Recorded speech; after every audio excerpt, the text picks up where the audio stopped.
আসসালামু আলাইকুম এভরিওয়ান। আজকের বি- বাংলাদেশ ইনফরমেটিভ অলিম্পিয়াডের গাইডলাইন সেশনে আপনাদের সবাইকে স্বাগতম। আজকে হচ্ছে আমাদের সেশনটি নেবেন হচ্ছে সাজিদ হাসান ভাই। ভাইয়া হচ্ছে যে এর আগে ন্যাশনাল হাই স্কুল প্রোগ্রামিং কন্টেস্টে রানার আপ ছিলেন। এর বাইরেও হচ্ছে ভাইয়া ফোর্সেসে এক্সপার্ট ছিলেন। সো আমরা কথা না বেরিয়ে ভাইয়ের কাছে চলে যাব। এর আগে হচ্ছে যে যারা এই সেশনটা সম্পূর্ণ সময় থাকবে তারা সবাই হচ্ছে একটা স্পেশাল প্রবলেম সেট পাবেন, যাতে হচ্ছে বাংলাদেশ ইনফরমেটিভ অলিম্পিয়াডের প্রস্তুতি নিতে পারেন। সাজিদ ভাই কি আমাদের শুনতে পাচ্ছেন? হ্যালো, আসসালামু আলাইকুম। জি ভাইয়া, আপনি আপনার পরিচয় দিয়ে কন্টিনিউ করতে পারেন। আচ্ছা, আসসালামু আলাইকুম। আমি হচ্ছে সাজিদ হাসান, বর্তমানে সুন্দরবন কলেজে পড়াশোনা করছি খুলনাতে। আমি 2025 সালে ইনফরমেটিক্স অলিম্পিয়াড বাংলাদেশের ন্যাশনাল রাউন্ডে 10ম হয়েছিলাম। এছাড়াও আইওয়াই টিম সিলেকশন টেস্টে পার্টিসিপেট করেছিলাম। এছাড়াও রানার্স আপ হয়েছিলাম এনএইচএসপিসি তে। এছাড়াও আইসিপিসি এবং বিভিন্ন আইওপিসি তে পার্টিসিপেট করেছি।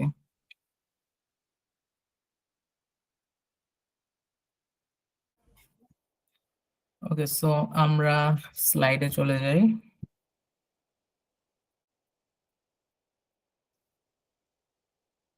স্ক্রিন কি দেখা যাচ্ছে ভাই? জি ভাইয়া, দেখা যাচ্ছে। আজকের সেশনটা হচ্ছে বাংলাদেশ অলিম্পিয়াড ইন ইনফরমেটিক্স এর গাইডলাইন এবং রোডম্যাপ নিয়ে। বাংলাদেশ ইনফরমেটিক্স অলিম্পিয়াড আসলে অতটা ফেমাস না বা পরিচিত না। অনেকেই ইনফরমেটিক্স অলিম্পিয়াডের ব্যাপারে অনেক কিছু জানে না, বা বেশিরভাগ মানুষই আর কি ব্যাপারটার সাথে পরিচিত না, এই জন্য অনেকে পার্টিসিপেট করতে পারে না। সো এই ব্যাপারটাকে ইনফরমেটিক্স অলিম্পিয়াডটার আর কি সবার সাথে পরিচয় করার জন্য আজকে সহজ কোডিং থেকে আজকে সেশনটার আয়োজন করা হয়েছে। সো ফার্স্ট হচ্ছে ইনফরমেটিক্স অলিম্পিয়াড কি। ইনফরমেটিক্স অলিম্পিয়াড হচ্ছে অন্যান্য অলিম্পিয়াড গুলোর মতোই high school student, high school বলতে বাংলাদেশের স্ট্যান্ডার্ডে 11-12 এর স্টুডেন্ট সহ তাদের জন্য একটা ইন্টারন্যাশনাল কম্পিটিশন। সো এই কম্পিটিশনে হচ্ছে প্রোগ্রামিং করে বিভিন্ন অ্যালগোরিদমেটিক এবং বিভিন্ন সমস্যার সমাধান করতে হয়, যেখানে কম্পিউটার সায়েন্সের বিভিন্ন ডাটা স্ট্রাকচার, অ্যালগোরিদম, ম্যাথমেটিক্স আরো বিভিন্ন বিষয় ইউজ করে প্রবলেম সলভ করতে হয়। সো ফার্স্ট হচ্ছে ইনফরমেটিক্স অলিম্পিয়াড বা বাংলাদেশ ইনফরমেটিক্স অলিম্পিয়াডের করলে আমাদের লাভটা কোথায় বা উপকার কি। সো সব থেকে বড় যে লাভটা হচ্ছে এটা হচ্ছে আমাদের একটা প্রবলেম সলভিং স্কিল তৈরি হচ্ছে, প্রবলেম সলভিং মাইন্ডসেট তৈরি হচ্ছে। এছাড়াও কম্পিউটার সায়েন্সের বিভিন্ন বিষয়গুলো আমরা জানতে পারতেছি, অ্যালগোরিদম, ডাটা স্ট্রাকচার ইত্যাদি। এছাড়াও ইন্টারন্যাশনাল স্টেজে বাংলাদেশকে বা ন্যাশনাল স্টেজে নিজেকে রিপ্রেজেন্ট করতে পারতেছি। এছাড়া যখন আমরা ইউনিভার্সিটিতে যাব তখন আমরা লাইক পৃথিবীর ভালো ভালো ইউনিভার্সিটি গুলোতে একটা অপরচুনিটি পেতে পারি, আমাদের যদি ভালো ইসিএ থাকে। সো বাংলাদেশের যে স্টুডেন্টরা আছে এরা মূলত ইনফরমেটিক্স অলিম্পিয়াড বলতে তিনটা অলিম্পিয়াড বা তিনটা স্টেজে আর কি পার্টিসিপেট করতে পারে। একটা হচ্ছে বাংলাদেশ অলিম্পিয়াড ইন ইনফরমেটিক্স, যেটা আর কি সবকিছু বাংলাদেশে হয়ে থাকে। এটা হচ্ছে লাইক ন্যাশনাল লেভেলের কন্টেস্ট আর কি। সো এরপর আসে Asia Pacific informatics olympiad. So এখানে এশিয়ার একটা রিজিয়নের লাইক 44টা কান্ট্রি থাকে সম্ভবত। এখান থেকে পার্টিসিপেন্টরা কন্টেস্টে অংশগ্রহণ করে। এক একটা দেশ থেকে এখানে 10-12 জন করে পার্টিসিপেট করতে পারে।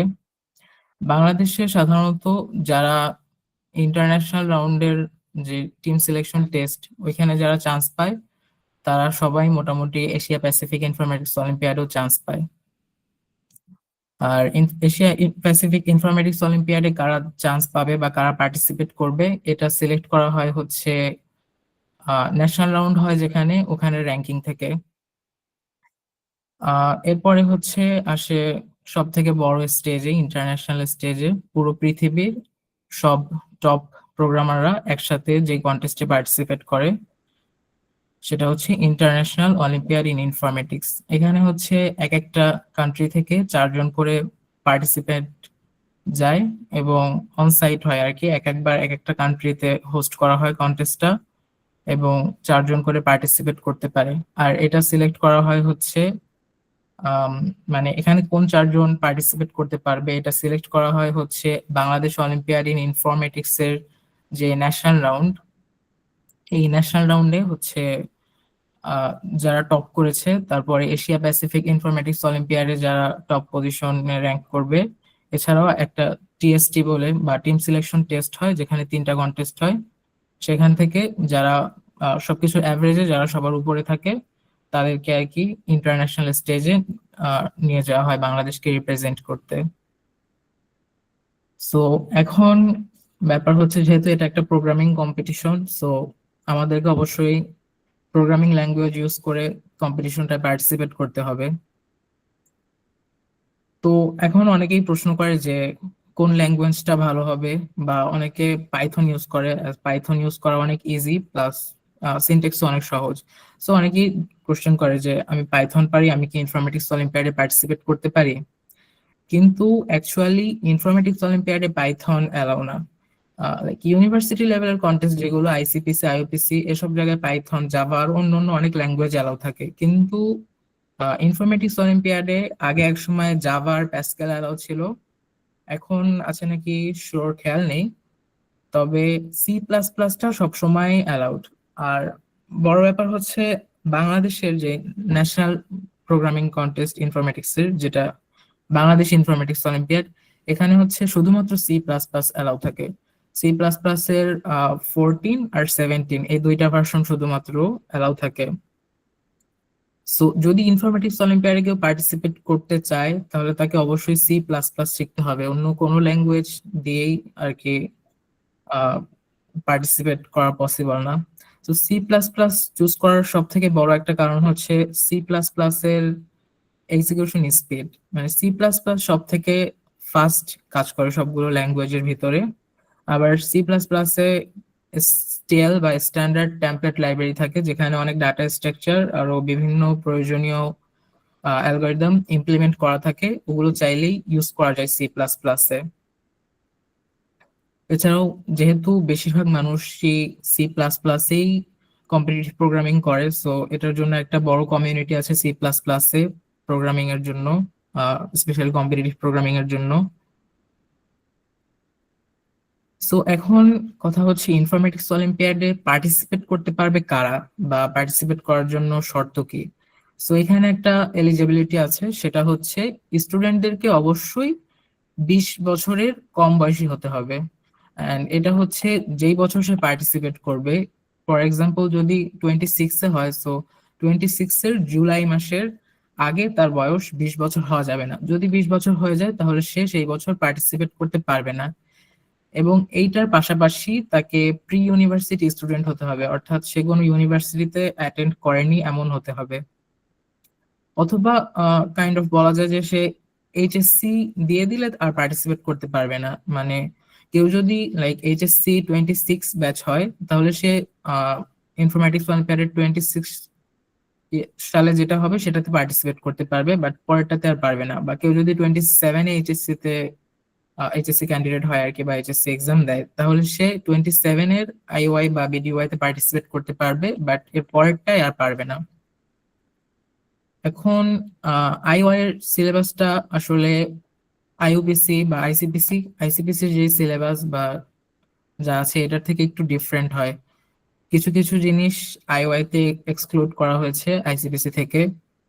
For example calculus, hashing, 3D geometry etcetera, আরো অনেক টপিক আছে যেগুলো আইওয়াই তে নেই বাট আইসিপিসি তে আছে।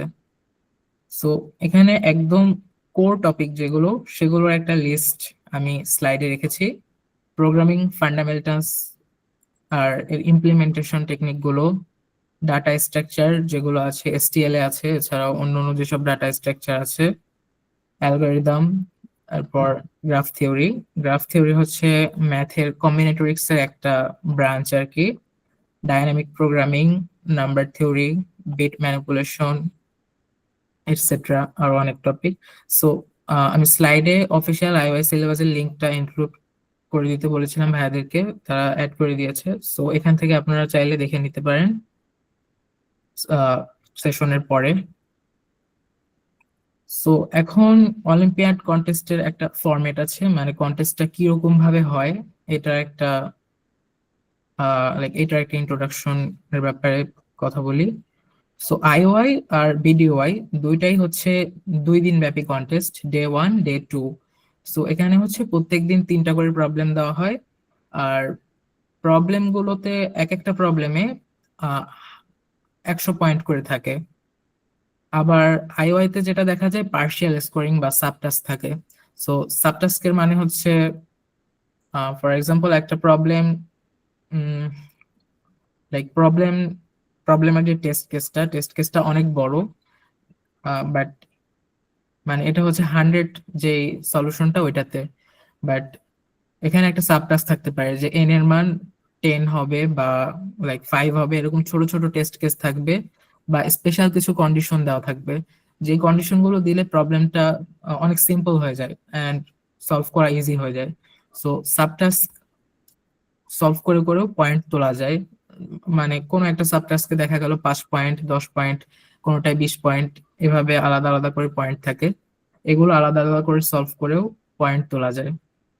এখানে একটা ব্যাপার, কেউ যদি 2বার সাবমিশন দেয় এবং একটা সাবমিশনে কয়েকটা সাবটাস্ক সলভ হয় এবং অন্য একটা সাবমিশনে অন্য কয়েকটা সাবটাস্ক সলভ হয়, তাহলে তার পয়েন্টের যে পয়েন্ট আসবে হচ্ছে দুইটার যে ইউনিয়ন, ওই ইউনিয়নে যে পয়েন্ট আসতেছে ওই পয়েন্টটা সে পাবে।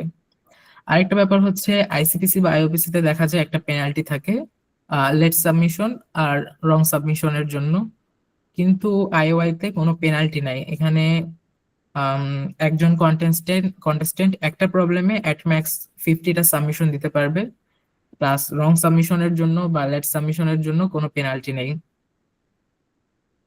আর এখানে হচ্ছে আইওআই এবং বিডিআই এর কথাটা মেনশন করা হয়েছে। এপিআই ওটা একটু ডিফারেন্ট, এপিআই ওতে হচ্ছে একদিন থাকে আর একদিনে 3টা প্রবলেম থাকে, বাকি সবকিছু সেম, শুধু এটা হচ্ছে একদিন ব্যাপী হয়, আর আইওআই বিডিওআই 2 দিন ব্যাপী হয়। এখন ভাইয়া বুঝেন আরেকবার বুঝাবেন? কোন ব্যাপারটা এপিআই এর? ইয়েস ভাইয়া। আচ্ছা, এপিআই এর ব্যাপারটা হচ্ছে লাইক বিডিওআই আর আইওআই এই দুইটা হচ্ছে 2 দিন ব্যাপী, ডে 1 ডে 2। প্রথম দিন 3টা করে প্রবলেম দেওয়া হয়, দ্বিতীয় দিন 3টা করে প্রবলেম দেওয়া হয়। কিন্তু এপিআইটা একটু ডিফারেন্ট। এপিআইওতে হচ্ছে মানে এশিয়া প্যাসিফিক ইনফরমেটিক্স অলিম্পিয়াড যেটা, এটাতে একদিনই কন্টেস্ট হয়, একদিন 5 ঘন্টা। সো ওই 5 ঘন্টায় 3টা প্রবলেম দেওয়া হবে, ওই 3টা প্রবলেমের উপরই আর কি র্যাঙ্কিং হবে। বাট আইওআই বিডিওআই তে আর কি 2 দিন থাকে, 5 ঘন্টা করে, মোট 6টা প্রবলেম। এটা হচ্ছে এপিআই, ওটা একটু ডিফারেন্ট। আর এপিআইও অ্যাকচুয়ালি বাংলাদেশে বসেই রিমোট ভাবে দেওয়া হয়, বাংলাদেশ থেকে সাধারণত লাইক হোস্ট কান্ট্রিতে যাওয়া হয় না। আচ্ছা, এখন আইওআই এর যে প্রবলেম টাইপ গুলো, আইওআই তে বা ইনফরমেটিক্স অলিম্পিয়াডে 4 ধরনের প্রবলেম দেখা যায়। সব থেকে কমন যেটা, এটা হচ্ছে ব্যাচ প্রবলেমস। এটা যে কোনো কন্টেস্টে সব থেকে বেশি দেখা যায় ব্যাচ প্রবলেম, যেখানে নর্মালি ইনপুট দেওয়া হয়, আউটপুট দেওয়া হয়, এবং মানে ইনপুট আউটপুটের উপর বেস করে আমাদেরকে সলিউশন লিখে সাবমিট করতে হয়। সো আমাদের যে সলিউশন বা কোডটা, এই কোডটাতে ওই প্রবলেমের জন্য যে স্পেসিফিক টেস্ট কেস গুলো আছে ওগুলো দেওয়া হয়, দিয়ে রান করা হয়, দেন চেক করা হয় যে আউটপুট গুলো ঠিক আছে নাকি। জাস্ট একদম সিম্পল আর কি। এরপরে আরেকটা আছে হচ্ছে ইন্টারেক্টিভ প্রবলেম।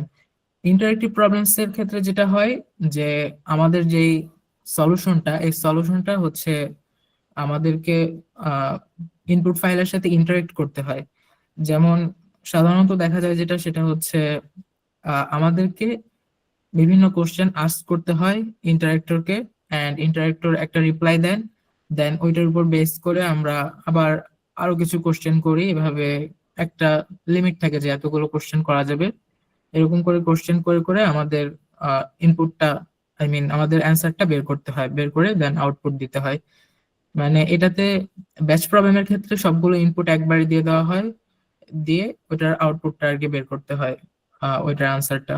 আর ইন্টারেক্টিভ প্রবলেমস এর ক্ষেত্রে একবারে দেওয়া হয় না, আমাদেরকে ইন্টারেক্ট করে করে বিভিন্ন কোশ্চেন করে করে জাজের সাথে ইন্টারেক্ট করে করে অ্যান্সারটা বের করতে হয়। আরেকটা টাইপ হচ্ছে কমিউনিকেশন প্রবলেম। কমিউনিকেশন প্রবলেমে দেখা যায় কি, আমাদের যে সলিউশনটা এটাকে দুইবার রান করা হয়।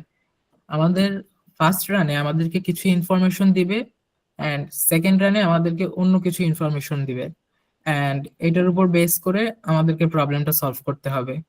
বাট এখানে ব্যাপার হচ্ছে, আমরা যে ফার্স্ট ফার্স্ট রানে কিছু তথ্য দেওয়া হবে বা ইনফরমেশন দেওয়া হবে, এই ইনফরমেশন গুলো আমাদেরকে কোনো একটা স্পেসিফিক ওয়েতে আমাদের সেকেন্ড রানে পাঠাতে হবে। মানে লাইক এটা পসিবল না যে আমরা ফার্স্ট রানে যেগুলো ইনপুট আসবে এগুলো সেভ করে রাখবো, দেন সেকেন্ড রানে ওইটা আবার আহ, পাবো। মানে পুরো কমপ্লিটলি ডিফারেন্ট ভাবে দুইবার রান করা হয়। অ্যান্ড ফার্স্ট বার রান করার পর আমাদের কোড যেই আউটপুটটা দিবে, ওই আউটপুটটা সেকেন্ড বার যখন রান করা হয় ওখানে পাস করে দেওয়া হয়, শুধুমাত্র ওই আউটপুটটা, বাট অন্য কিছু না। অ্যান্ড ওইটার উপর বেস করে আমাদেরকে দুইবার রান করে দেন অ্যান্সার করতে হয়, বা সলিউশনের পার টেস্ট কেসের জন্য উত্তরটা দিতে হয়। আরেক ধরনের প্রবলেম আছে, এই প্রবলেম গুলো অতটা দেখা যায় না, সেটা হচ্ছে আউটপুট অনলি প্রবলেমস।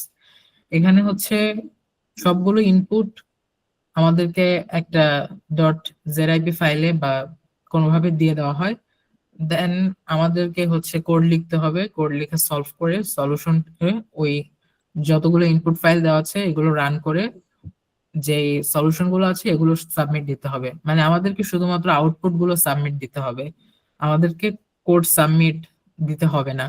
সো এটা যদি এখন কেউ, মানে এটা কাইন্ড অফ কেউ চাইলে খাতা কলমেও সলভ করতে পারবে বা নিজে নিজে সলভ করে আউটপুট ফাইল গুলো বানায় দেন সলভ করতে পারবে।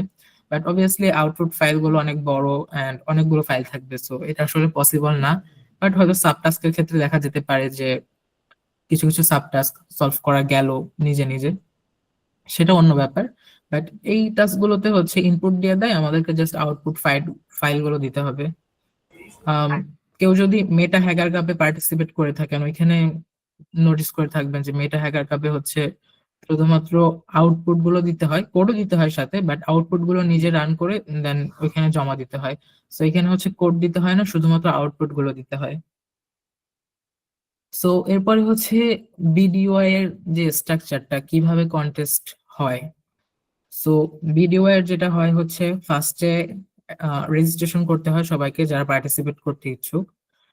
2026 সালের যে রেজিস্ট্রেশন পিরিয়ডটা এটা হচ্ছে 31শে জানুয়ারি পর্যন্ত ছিল, মানে গতকালকে শেষ হয়েছে।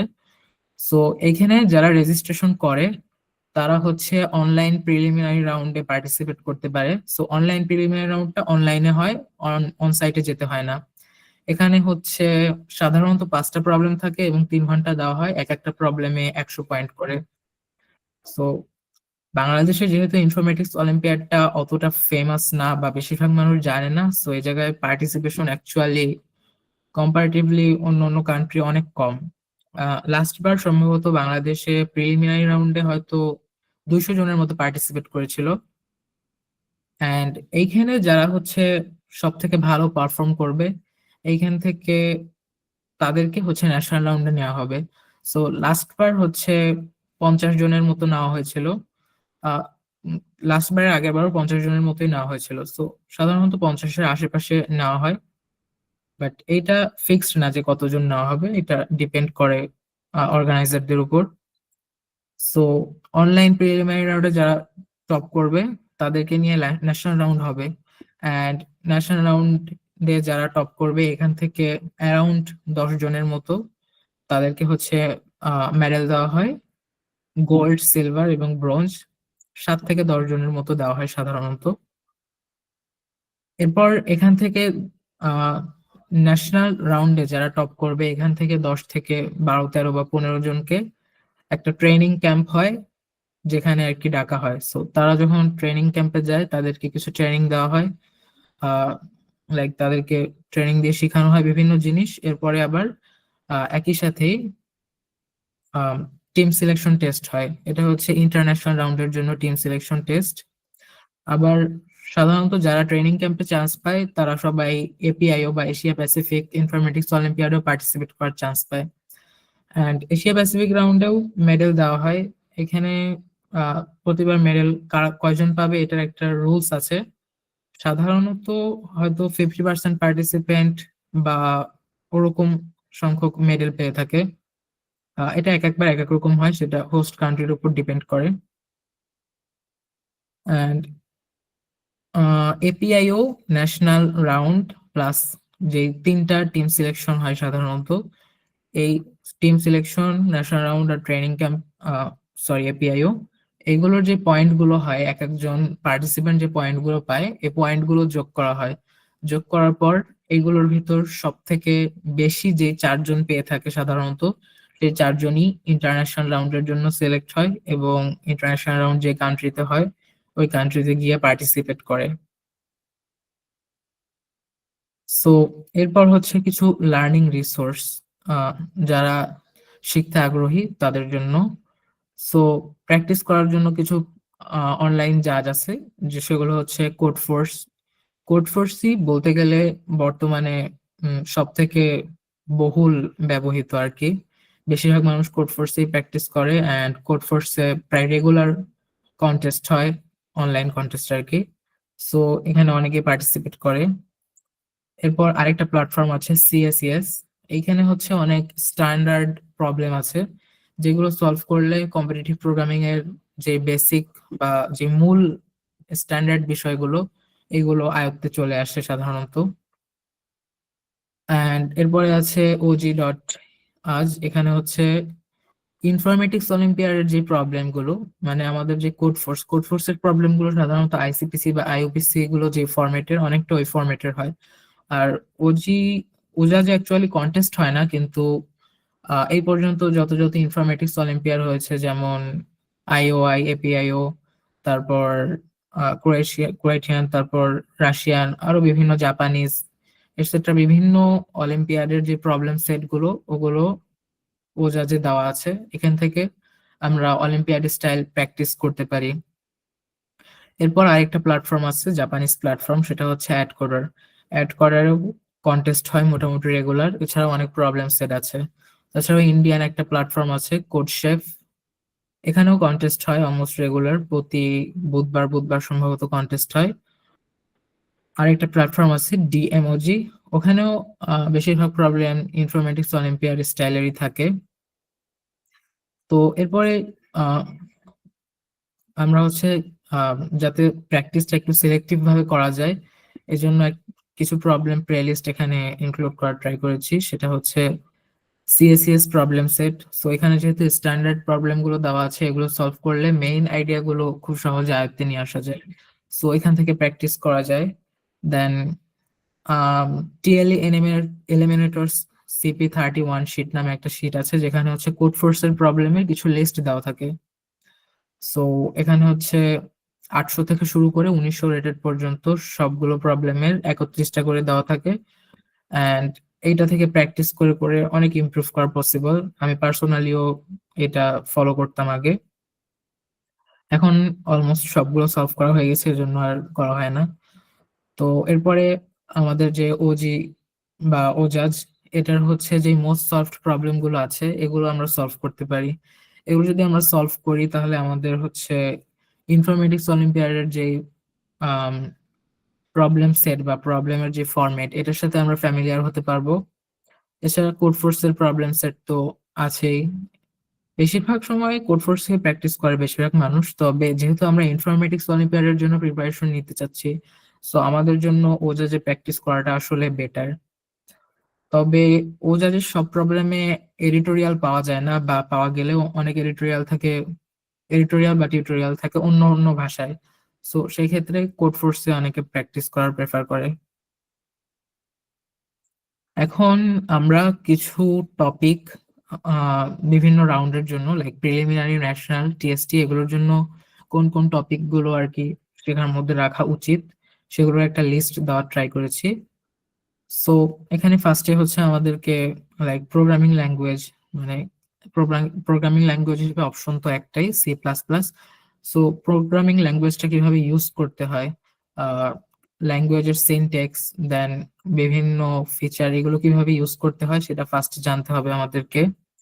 এরপরে হচ্ছে C++ এর একটা স্ট্যান্ডার্ড টেমপ্লেট লাইব্রেরি আছে, এখানে বিভিন্ন ডাটা স্ট্রাকচার এবং অ্যালগরিদম ইমপ্লিমেন্ট করা আছে, যাতে বারবার এগুলো ইমপ্লিমেন্ট করার প্রয়োজন না হয়।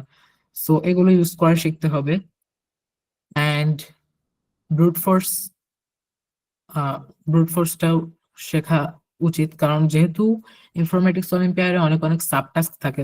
সো সাবটাস্ক থাকার কারণে ছোট ছোট অনেক টেস্ট কেস থাকে, এবং ছোট ছোট টেস্ট কেস গুলো ব্রুট ফোর্স দিয়ে সলভ করা যায়। সো ব্রুট ফোর্স দিয়ে বেসিক্যালি সবকিছু একদম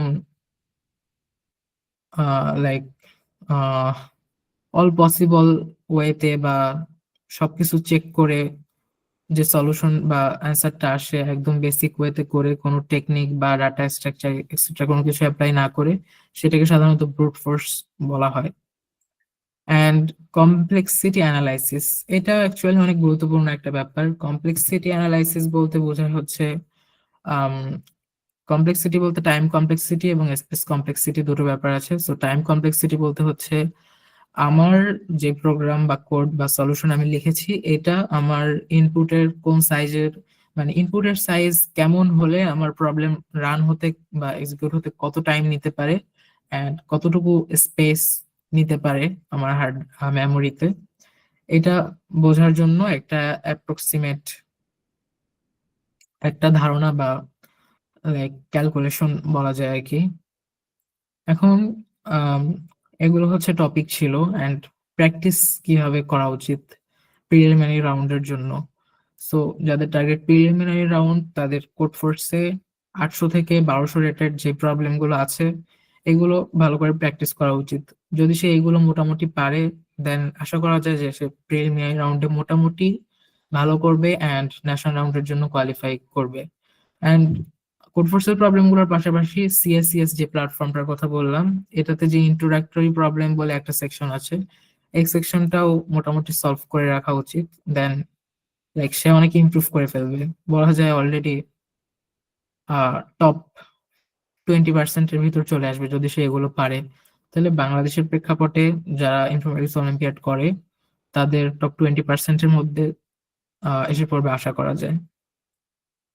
এন্ড একটা বড় ব্যাপার হচ্ছে কম্পিটিটিভ প্রোগ্রামিং এ ভালো করার জন্য কনসিস্টেন্সি একটা বড় একটা ব্যাপার।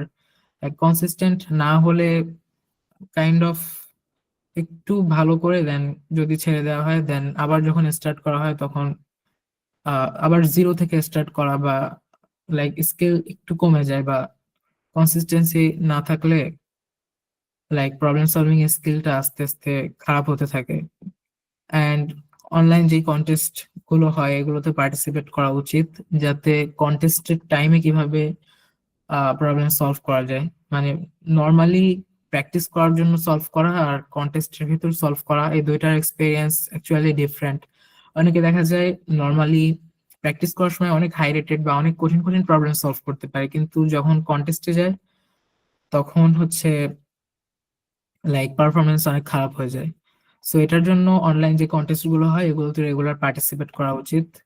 অ্যান্ড কন্টেস্টে পার্টিসিপেট করার ক্ষেত্রে একটা কথা হচ্ছে, অনলাইন জাজ গুলোতে বেশিরভাগ ক্ষেত্রেই রেটিং থাকে। সো রেটিং এর ব্যাপারে ভয় পাওয়া যাবে না, রেটিং ড্রপ এর ব্যাপারে। রেটিং ড্রপ হলে হোক, বাট নিজেকে ইমপ্রুভ করতে হবে আর কি।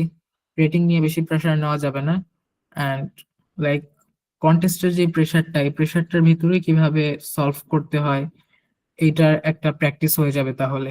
অনেকে কন্টেস্ট প্রেশারের কারণে লাইক নর্মালি যতটা ভালো সলভ করতে পারে বা যতটা ভালো প্রোগ্রামার, কন্টেস্টে তেমন পারফরমেন্স করতে পারে না আর কি। এন্ড আস্তে আস্তে যারা কোড ফোর্সে প্র্যাকটিস করবে, তাদের কোড ফোর্সে আস্তে আস্তে হাই রেটেড প্রবলেম সলভ করা উচিত। এন্ড এবার হচ্ছে ন্যাশনাল লেভেলে ভালো করার জন্য, বা বলা যায় ন্যাশনাল রাউন্ডে মেডেল বা আইওয়াই টিম সিলেকশন টেস্ট পর্যন্ত যাওয়ার জন্য কোন কোন বিষয়গুলো অ্যাকচুয়ালি জানা উচিত।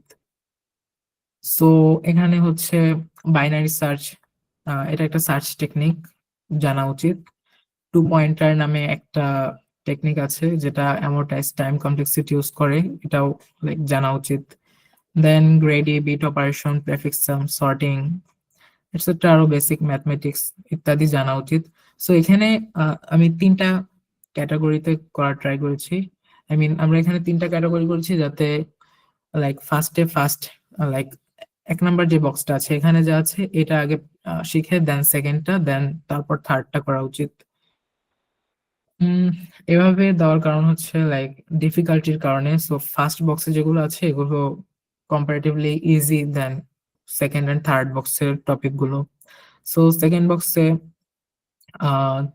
গ্রাফ থিওরির কিছু অ্যালগরিদম লাইক ডিএফএস বিএফএস, তারপর একটা data structure, Fenwick tree, disjoint set, union, order set, then আরো কিছু টপিক আছে। সো এগুলো একটু হার্ড কম্পারেটিভলি ফার্স্ট বক্স, কিন্তু তারপরেও মোটামুটি ইজি টপিক এগুলো। অ্যান্ড থার্ড টপিকে একটু অ্যাডভান্স ব্যাপারগুলো রাখার ট্রাই করা হয়েছে, যে segment tree, sparse table, trie, monotonic stack, topological sorting, Dijkstra, etc. So actually last বার যখন ইনফরমেটিক্স অলিম্পিয়াড হয় তখন ন্যাশনাল রাউন্ডের টাইমে আমি অ্যাকচুয়ালি থার্ড বক্সে যেগুলো আছে এগুলো পারতাম না, এগুলো আসলে আমার পরে শেখা। বাট লাইক এগুলো হচ্ছে সাজেস্টেড থাকলো যে সলভ করার ট্রাই করার জন্য। অ্যান্ড কন্টেস্টের ক্ষেত্রে একটা জিনিস অনেক বেশি ডিপেন্ড করে, সেটা হচ্ছে লাক। অনেক সময় লাইক লাকের কারণে অনেকে কন্টেস্টে অনেক ভালো পারফর্ম করে, আবার লাকের কারণে অনেকে অনেক খারাপ পারফর্ম করে। সো কেউ যদি অনেক বেশি টপিক জানে বা কোড ফোর্সে বা অন্য কোনো প্ল্যাটফর্মে রেটিং অনেক বেশি হয়, সো তার মানে এই না যে সে সব কন্টেস্টে অনেক ভালো পারফর্ম করবে। লাইক কন্টেস্ট পারফরমেন্স হচ্ছে সবার জন্য অনেকটা আনপ্রেডিক্টেবল, বাট আমাদেরকে আর কি নিজেদের সাধ্যের ভিতর যতটুকু পারা যায় শিখে রাখা উচিত। অ্যান্ড দেন হচ্ছে একটু অ্যাডভান্স টপিক যারা টিম সিলেকশন টেস্টের জন্য প্রিপেয়ার হচ্ছে তাদের জন্য। আম, এই টপিক গুলো অ্যাকচুয়ালি আমি নিজেও যখন লাস্ট বার টিম সিলেকশন টেস্টে ছিলাম তখন জানতাম না। সো এগুলো যেগুলো আর কি মোস্ট ফ্রিকোয়েন্ট এবং বেশি ইউজ হয় সেগুলো লিস্টে রাখার ট্রাই করেছি। এখানে কিছু কিছু টপিকে হচ্ছে শর্ট ফর্ম ইউজ করা হয়েছে, সো যদি বুঝতে অসুবিধা হয় বা না জানা থাকে দেন লাইক গুগল সার্চ করলেই পাওয়া যাবে। যদি নর্মালি না আসে দেন তো শর্ট ফর্মটা লিখে দেন ইন সিএস বা সিপি বা কম্পিটিটিভ প্রোগ্রামিং অ্যাড করে দিলে হোপফুলি চলে আসবে। Like for example HLD in CS. So HLD হচ্ছে বেসিক্যালি হেভি লাইট ডিকম্পোজিশন। আরো বিভিন্ন টপিকের শর্ট ফর্ম ইউজ করা হয়েছে। সো যারা যারা পিএইচডি লেভেল এর জন্য নিজেকে আপগ্রেড করতে চাচ্ছেন তারা এখান থেকে সাজেস্টেড টপিক গুলো দেখে নিতে পারেন। দেন এখন লাইক কিছু টপিক তো সাজেস্ট করা হলো বিভিন্ন লেভেল অনুযায়ী, বাট অ্যাকচুয়ালি এখানে এটা জাস্ট একটা সাজেশনের, মানে এই না যে যেই লেভেলে যেগুলো সাজেস্ট করা হয়েছে ওই লেভেলে শুধুমাত্র ওইখান থেকেই আহ, আমাদের প্রবলেম সেট তৈরি হবে।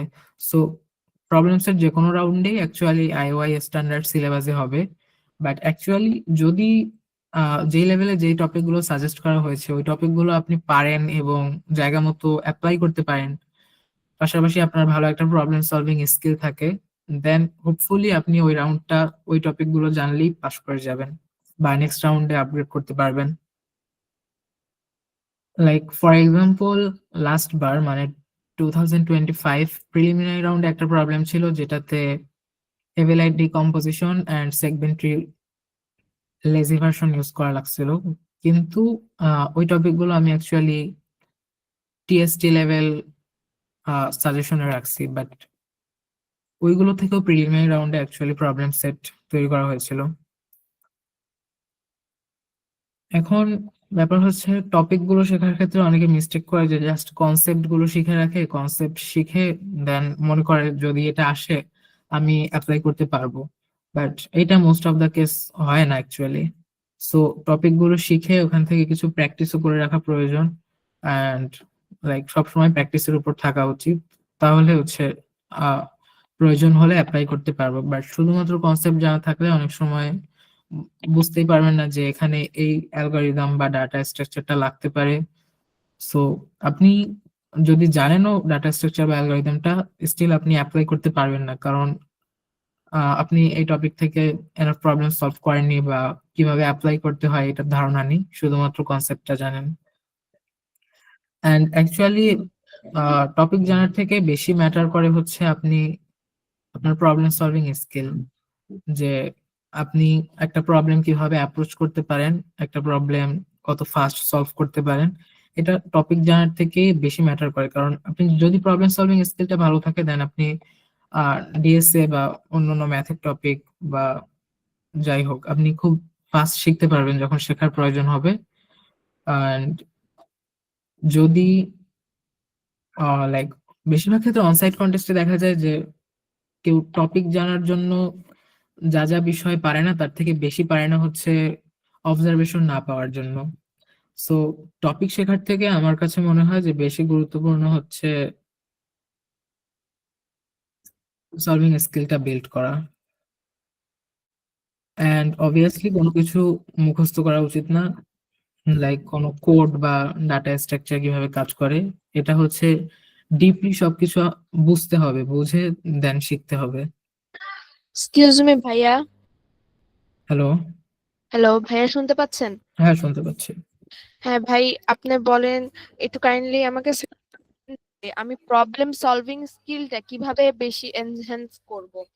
তোমার সরি, আমি হচ্ছে গিয়ে 1 বছর পরে আবার প্রোগ্রামিং এ ঢুকছি। আচ্ছা, আমরা হচ্ছে সহজ কোডিং থেকে লাস্টে একটা কিউএনএ সেশন রাখা হয়েছে বা কিউএনএ এর জন্য সময় রাখা হয়েছে, সো ওইখানে আপনি যদি আপনার সমস্যাটা বলেন তাহলে বেটার হয়। হ্যাঁ, আচ্ছা, থ্যাংক ইউ। ওকে, সো আমাদের হচ্ছে এখন প্র্যাকটিসটা কিভাবে করা উচিত, কিছু স্ট্র্যাটেজি আর কি। এন্ড এটা অ্যাকচুয়ালি আমার পার্সোনাল এক্সপেরিয়েন্স থেকে করা।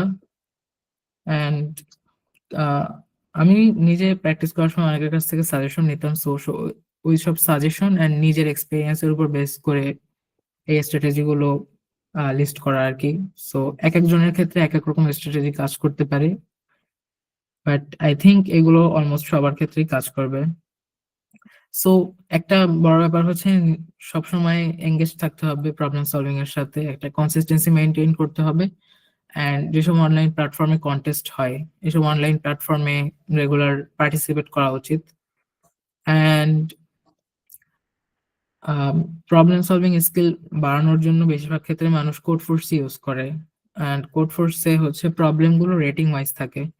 সো যারা কোড ফোর্সে প্র্যাকটিস করবেন, সো যদি আপনি একটা প্রবলেম মনে করেন এক্স রেটিং অ্যান্ড ওই প্রবলেমটা সলভ করতে পারেন, দেন আপনার অলওয়েজ ট্রাই করা উচিত এর থেকে একটু হার্ড প্রবলেম ট্রাই করা উচিত, লাইক তার থেকে 100 বা 200 রেটিং বেশি এর প্রবলেম, বাট আবার অনেক বেশি না, যেমন তার থেকে 500-600 বেশি রেটিং এর প্রবলেম ট্রাই করা সবসময় উচিত না। মাঝে মাঝে ট্রাই করে দেখা যায়, সেটা অন্য ব্যাপার, বাট সবসময় হাই রেটেড প্রবলেম যেটা আপনি পারেন না ওইটা প্র্যাকটিস করার ট্রাই না করা উচিত।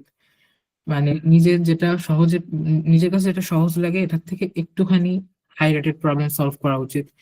অ্যান্ড অনেকে দেখা যায় একটা প্রবলেম নিয়ে 2-3 দিন ধরে পড়ে থাকে, দেন লাস্টে দেখা যায় সলভ করতে পারে না অ্যান্ড ফ্রাস্ট্রেটেড হয়ে যায়। সো এই জিনিসটা আর কি অ্যাভয়েড করা উচিত। একটা প্রবলেমে 45 মিনিট বা 1 ঘন্টা দেওয়া উচিত ম্যাক্সিমাম। এরপরও যদি আপনি না পারেন বা মাথায় কোনো আইডিয়া একেবারেই না আসে, দেন আপনার উচিত হচ্ছে এডিটোরিয়ালটা দেখে ফেলা। এডিটোরিয়াল দেখে দেন অবভিয়াসলি এডিটোরিয়াল দেখলেই হবে না, শুধুমাত্র ওই প্রবলেমটা দেন নিয়ে ভেবেচিন্তে নিজে ইমপ্লিমেন্ট করে সাবমিট করে দেখা উচিত যে পারতেছে নাকি। অ্যান্ড পসিবল হলে ওই প্রবলেমটা আবার 1 মাস বা 2 সপ্তাহ পরে নিজে নিজে একবার সলভ করা উচিত, লাইক যে টেকনিক বা যা আপনি ওই প্রবলেমটা থেকে শিখেছেন ওইটা আসলে শিখেছেন নাকি ভুলে গেছেন এটা বোঝার জন্য। অ্যান্ড অবভিয়াসলি যেহেতু ইনফরমেটিক্স অলিম্পিয়াডের জন্য প্রিপারেশন নিতে যাচ্ছি আমরা বেশিরভাগ মানুষ এখানে, সো আমাদেরকে ওজাজে প্র্যাকটিস করা উচিত, বা কোডফোর্স জিমেও অনেক ইনফরমেটিক্স অলিম্পিয়াডের প্রবলেম থাকে, ইনফরমেটিক্স অলিম্পিয়াডের প্রবলেমের সাথে ইনভলভ থাকা উচিত।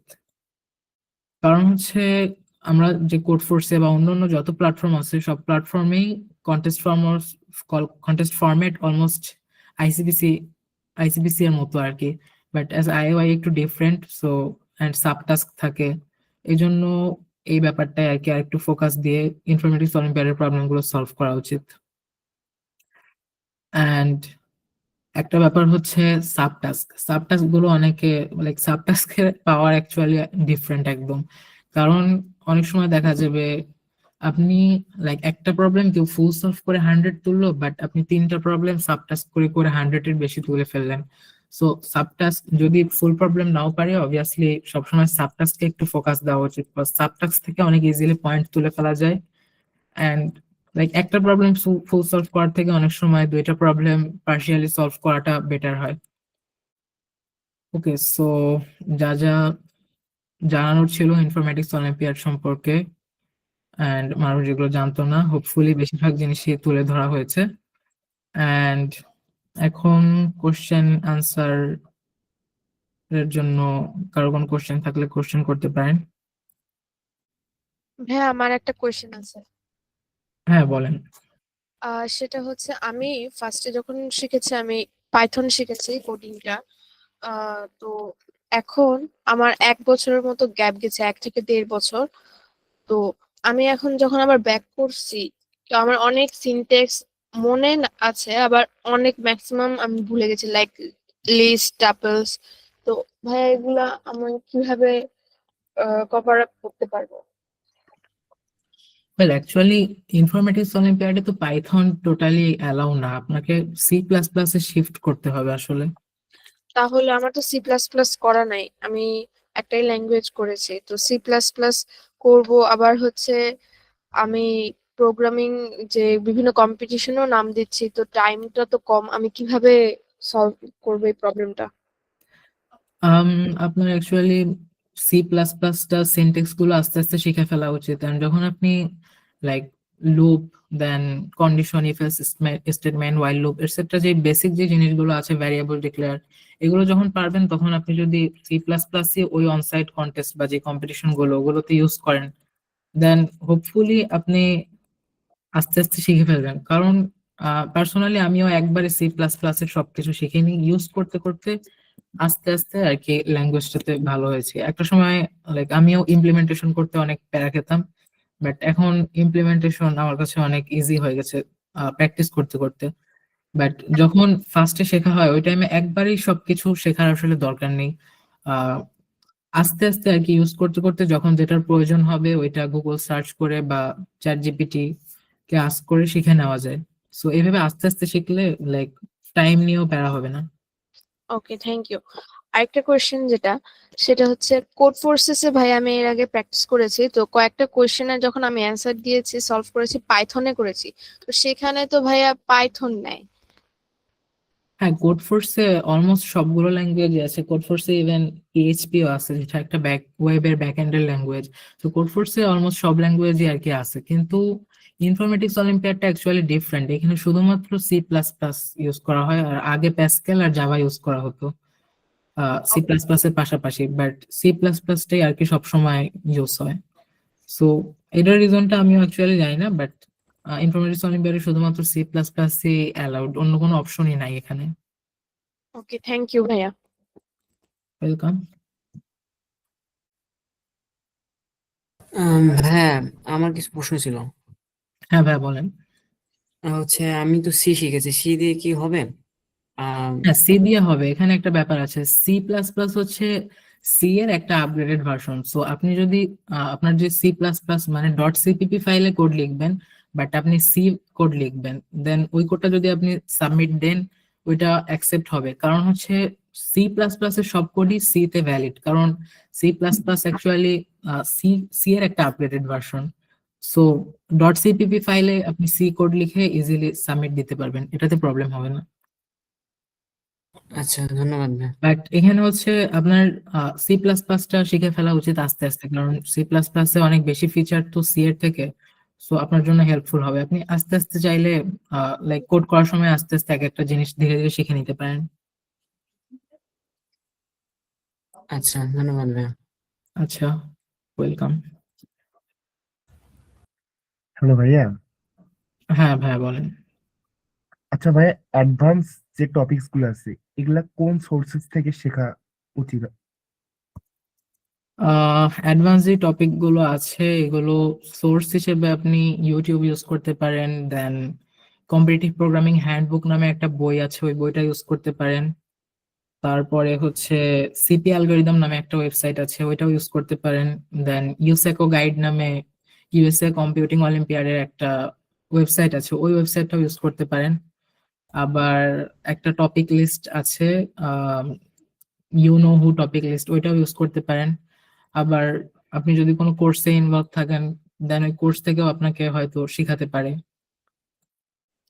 হ্যালো ভাইয়া, আপনি তাহলে কোনগুলো সাজেস্ট করেন যে কোনগুলো থেকে শেখাটা আমাদের ভালো হবে বা জিরো লেভেল স্টুডেন্টদের জন্য? আম, আমি পার্সোনালি হচ্ছে data structure, algorithm, graph theory, এগুলো হচ্ছে একটা ইউটিউব চ্যানেল আছে উইলিয়াম ফিসেট নামে, ওইটাতে আর কি অ্যানিমেটেড লাইক সব ডাটা স্ট্রাকচার অ্যালগরিদমের ভিজুয়ালাইজেশন আছে, ওইটা ফলো করে ডাটা স্ট্রাকচার অ্যালগরিদম শিখি বেশিরভাগ ক্ষেত্রে। অ্যান্ড আরো কিছু ইউটিউবার আছে লাইক এরিকটো, সেকেন্ড থ্রেড, তাদের ভিডিও দেখা হয় অনেক সময়। অ্যান্ড ইউসেকোতে অনেক কিছু আছে। সো আমি মেইনলি সবগুলো ইউজ করি, একটা টপিক 4-5টা সোর্স থেকে আমি ঢুকে ঢুকে দেখি, অ্যান্ড যেটাতে দেখি যে সব থেকে ভালো বোঝা যাচ্ছে ওইটা ট্রাই করি। ভাইয়া হ্যাঁ, আমার একটা রিকোয়েস্ট আছে। হ্যাঁ বলেন। সেটা হচ্ছে ভাইয়া, আপনি যে স্লাইড গুলো দেখিয়েছেন সেটা কাইন্ডলি পিডিএফ দিবেন, আর আপনি যেই চ্যানেল গুলোর নাম বলেছেন কাইন্ডলি ওগুলোর লিংক দিয়েন। আচ্ছা, এই ক্লাসটা তো ক্লাসটা হচ্ছে ইউটিউবে আপলোড করা ইউটিউবে হবে, করে যাবে তো তাই না? ভাইয়া রেকর্ডিংটা, আর প্রবলেম লিস্টটা হচ্ছে দিয়ে দেওয়া হবে সবাইকে। যারা হচ্ছে অ্যাক্টিভলি ছিলেন তারা সবাই হচ্ছে মেইল পাবেন একটা প্রবলেম আমি লিস্ট আর হচ্ছে এই স্লাইডটা। আমি মেইনলি প্রবলেম লিস্টের কথা বলছি না, আমি বলছি ডেটা স্ট্রাকচার আর অ্যালগরিদম আপনি যেই যেই সাইট থেকে করেন, তো সেইগুলো লিংক গুলো দিতে। আম, আচ্ছা, আমি তাহের ভাইয়ের সাথে এটার ব্যাপারে কথা বলবানি। হ্যাঁ, আচ্ছা, যে সবাই একটু সিরিয়ালি হচ্ছে কোশ্চেন গুলো করি, ওইটা বেটার হয় আই থিঙ্ক। এরপর হচ্ছে যে সৌমিতা চৌধুরী, আপনি কোশ্চেন করেন।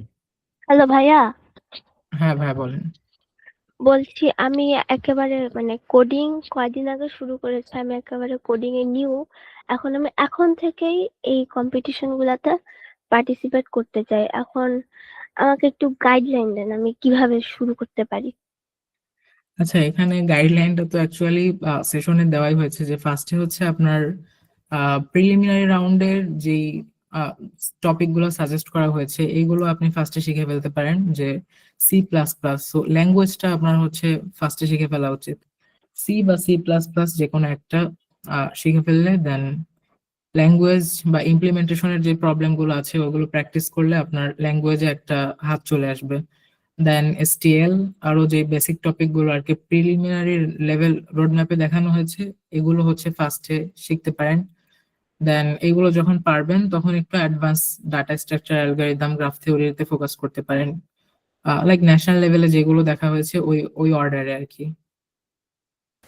ওকে ভাইয়া, থ্যাংক ইউ ভাইয়া। ওয়েলকাম। হ্যালো সাজিদ ভাই। হ্যাঁ ভাই বলেন। ভাই ওই যে ন্যাশনালে হচ্ছে গিয়ে বই খাতা কি কি নিয়ে যাওয়া যায়? আচ্ছা, ইনফরমেটিক্স অলিম্পিয়াডে অ্যাকচুয়ালি কোনো বই খাতা বা কোনো কোড কিছুই অ্যালাউ না। আপনার সবকিছু আর কি নিজের মেমোরির উপর ডিপেন্ড করে চলতে হবে। ICPC তে একটা শিট অ্যালাউ থাকে, বাট ইনফরমেটিক্স অলিম্পিয়াডে এটা অ্যাকচুয়ালি অ্যালাউ না। হ্যাঁ ভাইয়া, হ্যাঁ আহ, ভাই। আপনি কি সহজ কোডিং এ মেন্টর হিসেবে আছেন? না ভাই, আমি সহজ কোডিং এ মেন্টর হিসেবে নেই, এই সেশনটার জন্য তারা আর কি আমাকে অ্যাপ্রোচ করেছে। আচ্ছা, থ্যাংক ইউ। ওয়েলকাম। ভাইয়া, হ্যাঁ ভাই বলেন। মেজর কোনো কন্টেস্টের আগের দিন কি করা উচিত? মেজর কোনো কন্টেস্টের আগের দিন হচ্ছে রাত্রেবেলা ভালো করে ঘুমানো উচিত, আমার যেটা মনে হয়। লাইক ভালো করে যদি ঘুম না হয় দেন কন্টেস্ট লাইক রুইন হবে। কন্টেস্টে পারফর্ম লাইক এক্সপেক্টেড যেটা সেটা দেওয়া পসিবল হবে না, অলমোস্ট সার্টেন, যদি ঘুম ভালো না হয়। কন্টেস্টে ছোট ছোট অবজারভেশন আসতেও অনেক টাইম লাগবে। তো কন্টেস্টের আগে অ্যাকচুয়ালি ভালো করে ঘুমানো উচিত আমার অপিনিয়নে। আর কিছু কিছু বিষয় থাকে, বিভিন্ন টপিক যেগুলো একটা ছোটখাটো রিভিশন দিয়ে নেওয়া যেতে পারে। রিভিশন জাস্ট কনসেপ্টটা জেনে নেওয়া। হ্যাঁ হ্যাঁ, কনসেপ্টটা জানি না, বাট আমার পার্সোনাল অপিনিয়ন হচ্ছে বেশি হাই রেটেড প্রবলেম বা একটু কঠিন প্রবলেম সলভ না করার ট্রাই করা। থ্যাংক ইউ ভাইয়া। ওয়েলকাম। আচ্ছা ভাই, আমি কিছু বলতে পারি? হ্যাঁ ভাই বলেন। আচ্ছা ভাই, মানে টপিক গুলা কিভাবে রিভিশন দেবো? দেখা যায় যে আমার এক্সাম চলতেছে, মানে টপিক আর আইডিয়া ভালোভাবে মনে আছে, কিন্তু দেখা যায় যে 2-3 দিন গ্যাপ পড়ে গেলে লাইক ওই টপিকটা মানে মনে থাকে, কিন্তু ইমপ্লিমেন্ট করতে একটু প্যারা হয়ে যায়। ইমপ্লিমেন্ট করতে পারার ব্যাপারটা, আমার পার্সোনাল অপিনিয়ন হচ্ছে ইমপ্লিমেন্ট করতে পারা খাওয়ার রিজনটা হচ্ছে স্কিল ইস্যু। সো একবার যদি ইমপ্লিমেন্টেশনে মোটামুটি হাত চলে আসে, দেন অনেক ডাটা স্ট্রাকচার দেখা যায় জাস্ট কনসেপ্ট জানলে বা কনসেপ্টটা দেখলে নিজের মতো করেও ইমপ্লিমেন্ট করে ফেলা যায়। সো যদি ইমপ্লিমেন্টেশনে ভালো হন তাহলে ইমপ্লিমেন্ট অ্যাকচুয়ালি অতটা ভোলার কথা না। অ্যান্ড একটা ডাটা স্ট্রাকচার শেখার পর সেটার ইমপ্লিমেন্টেশনে ভালো হওয়ার জন্য আরেকটা ব্যাপার আছে, সেটা হচ্ছে ওই ডাটা স্ট্রাকচার বা অ্যালগরিদম বা ওই যে টপিকটা, ওইটা থেকে 4-5টা প্রবলেম নিজে নিজে সলভ করা। এখন অনেকে দেখা যায় প্র্যাকটিস করার ক্ষেত্রে কি করে, ফার্স্টে একটা প্রবলেম সলভ করে, দেন ওই ডাটা ওইখানে যেই একটা ক্লাস বানায় বা একটা স্ট্রাক্ট বানায়, ওইটার কোডটা লিখে, ওই কোডটা লিখে বাকি 5টা প্রবলেমও সেম কোড লিখে সাবমিট দিয়ে দেয়, মানে ডাটা স্ট্রাকচারটা আর বারবার লেখে না। সো আপনি যদি বারবার না লেখেন, দেন মানে এটার সম্ভাবনা অনেক বেশি যে আপনি ভুলে যাবেন যে কিভাবে ইমপ্লিমেন্ট করছিলেন যদি একবার লিখেন জাস্ট। এন্ড পার্সোনালি আমি একটা জিনিস করি হচ্ছে, একটা ডাটা স্ট্রাকচার বা অ্যালগরিদম শিখলে ওইটা 2-3 বার ইমপ্লিমেন্ট করে তারপরে আরো 2-3 বার, লাইক ফার্স্ট 2-3 বার এমনি ইমপ্লিমেন্ট করি ভেবে ভেবে, দেন তারপরের 2 বার আমি স্টপ ওয়াচ দিয়ে ফার্স্ট ইমপ্লিমেন্ট করার ট্রাই করি। লাইক আইওয়াই তে তো কোনো টেমপ্লেট এলাও না, সো সবকিছু ফাস্ট করতে হবে, এজন্য যাতে ইমপ্লিমেন্টেশনটা ফাস্ট হয় এজন্য আমি স্টপ ওয়াচ দিয়ে আরো ফাস্ট প্র্যাকটিস করার ট্রাই করি আর কি।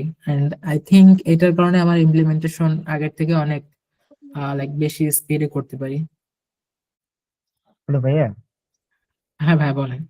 ভাইয়া, আজকে যে স্লাইডে যে টপিক গুলো ছিল, এই সবগুলো টপিক আপনার মানে ফুললি আয়ত্ত করতে কত টাইম লাগছিল, বা কেমন টাইম নিতে হয়েছে? আম, একটু দেখতে হবে। ফার্স্টের স্লাইডে প্রিলিমিনারি লেভেলের যে টপিক গুলো আছে এগুলো আয়ত্ত করতে আমার হয়তো 2 থেকে 3 মাস লাগছিল সম্ভবত। লাইক আমি অ্যাপ্রক্সিমেট একটা আইডিয়া দিচ্ছি। দেন এইখানে ন্যাশনাল লেভেলে যেগুলো রাখছি এগুলো হয়তো আমার আরো 3-4 মাস মতো লাগছিল। এন্ড এখানে 3 নাম্বার বক্সে যেগুলো আছে এগুলো আমি লাইক অনেক লেটে শিখছি। ইভেন এগুলো হয়তো এগুলো শেখার মানে হয়তো আমি কোডিং স্টার্ট করার 8 থেকে 10 মাস পরে শিখছি 3 নাম্বার স্লাইডের জিনিসগুলো। আর এখানে টিএসটি লেভেল যেগুলো আছে এগুলো আমি হয়তো জাস্ট 2-3 মাস আগে শিখছি। বাট আমার এক একটা টপিক শিখতে সাধারণত এখান থেকে এক একটা টপিকের উপর এক এক রকম ডিপেন্ড করে কেমন টাইম লাগে। বাট আমি একটা টপিক 2-3 দিন টাইম নিয়ে শেখার ট্রাই করি, লাইক ফার্স্টে কনসেপ্টটা ভালো করে বুঝি, দেন 2-3 দিন ধরে ওই টপিকের কিছু প্রবলেম সলভ করি যাতে লাইক এটা ভালো করে বুঝতে পারি। এন্ড অ্যাকচুয়ালি এটা এক একজনের উপর ডিপেন্ড করে, এমন না যে সবার গ্রোথ বা সবার আন্ডারস্ট্যান্ডিং স্কিল একই। সো একটা জিনিস শিখতে কারো 2 দিন লাগতে পারে, আবার সেম জিনিস শিখতে কারো 5-6 দিনও লাগতে পারে। এটা অ্যাকচুয়ালি একজনেরটা থেকে আরেকজনেরটা জাজ করা যায় না যে আরেকজনের কত টাইম লাগতে পারে। হ্যালো, আসসালামু আলাইকুম। ওয়ালাইকুম আসসালাম ভাইয়া। হ্যাঁ, বলছিলাম যে আমি তো একদম নতুন শুরু করছি এখন। আমি যখন কোনো প্রবলেম সলভ করতে যাই, সেই সময় ভিতরে সিনট্যাক্স গুলো ভুলে যাই। এখন এ থেকে মানে বের হওয়ার উপায় কি? যে এগুলো তো মানে করতে করতে মাঝে মাঝে ভুলে যায় যে মানে বুঝতে পারি যে কি করতে হবে, কিন্তু সিনট্যাক্স ভুলে যায়। আচ্ছা, সিনট্যাক্স ভুলে গেলে একটা জিনিস করা যায়। আমি হয়তো এটাই করতাম যে গুগলে সার্চ করতাম, এন্ড গুগলে সার্চ করে লাইক যে অ্যান্সারটা আসতো বা যে ইয়েটা দিত গুগল থেকে বা যেখানে সার্চ করতাম সেখান থেকে, সেটা এক্স্যাক্টলি কপি পেস্ট না করে আমি নিজের মতো করে ওই জিনিসটা দেখতাম, দেন দেখে ওই ট্যাবটা ক্লোজ করে দিয়ে নিজে নিজে আবার ওই জিনিসটা আর কি ইমপ্লিমেন্ট করতাম। বা এখন অনেকে চ্যাট জিপিটি ইউজ করে, সো চ্যাট জিপিটির কাছে তো কোনো কিছু ইউজ করলেই সে একদম ফুল কোড দিয়ে দিবে। সো ওই জিনিসটা জাস্ট কপি পেস্ট না করে ফার্স্টে একবার চোখ বুলাই নিয়ে দেন নিজে নিজে ওইটা ইমপ্লিমেন্ট করা। অ্যান্ড লাইক এইটা আরো অনেক স্টাডি টেকনিকেও ইউজ করে যে কোনো কিছু না পারলে নিজে দেখে দেন ওইটা আবার ক্লোজ করে দিয়ে নিজে নিজে ওইটা ট্রাই করা। এটা দিয়ে এমনি পড়ালেখার ক্ষেত্রেও অনেক ভালো করা যায়, আর কোডিং এও তো করা যায়। জি ভাইয়া, ধন্যবাদ। ওয়েলকাম। হ্যাঁ, হ্যাঁ বলেন। আচ্ছা, প্রিলিমিনারি যেটা আছে সেটা তো 9 থেকে 10 তারিখের মধ্যে মনে হয় হবে। এখন আপনি একটু বলতেন যে এটা কিভাবে ক্র্যাক করব, মানে কিছু সাজেশন করতেন বা কি করব এখন জাস্ট। আচ্ছা, এটা ক্র্যাক করার জন্য কিছু টপিকের সাজেশন তো আমি এমনি দিয়ে দিয়েছি এখানে।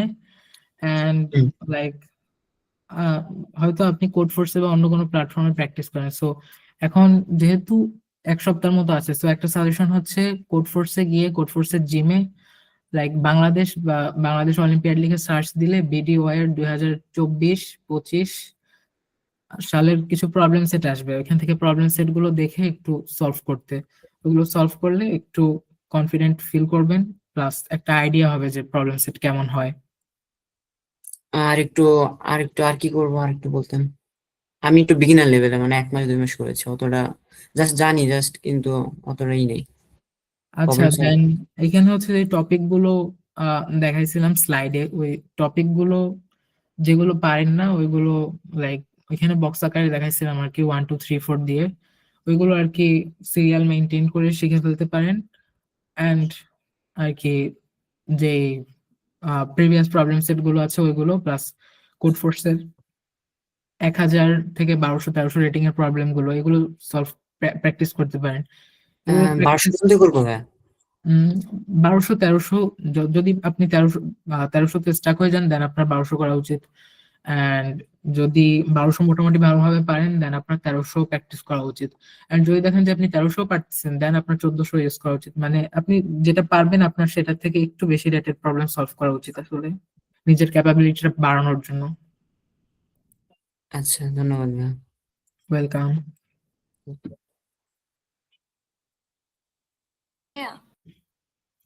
হ্যাঁ ভাই বলেন। আপনি স্লাইডে যেই টপিক গুলো দেখালেন যে ন্যাশনাল লেভেল আর টিম সিলেকশন এর জন্য, ওই টপিকের সবগুলা যদি আমি না পারি তাহলে কি সিলেক্ট হওয়া সম্ভব কিনা?